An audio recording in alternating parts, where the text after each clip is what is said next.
আসসালামু আলাইকুম সম্মানিত শরীর চায়নাই এই ধরনের দোকানগুলোকে সাধারণত লাঞ্জু লামিয়া বলা হয়।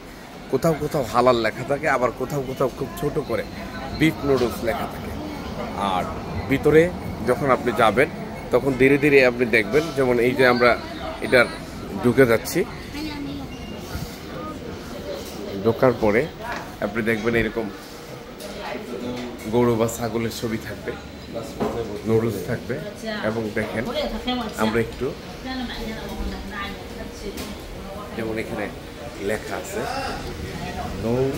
নন Muslim dishes are allowed in our restaurant, মানে অমুসলিম কোনো খাবার এখানে অ্যালাউড না, ড্রিঙ্কিং কোনো রকম পান করা যাবে। দেখেন আপনার রেস্টুরেন্টটা খুব বিজি এবং কত সুন্দরভাবে ডেকোরেশন করা। আপনি দেখেন একটু ভিতরে দেখবেন মহিলারা স্কার্ফ পরা থাকে, ছেলেরা অনেক সময় টুপি পরা থাকে। ওকে ওকে ওকে, থ্যাংক ইউ থ্যাংক ইউ। অনেক সময় এরা ভিডিও করতে নিষেধ করলো, ফলে আমরা করে নিলাম।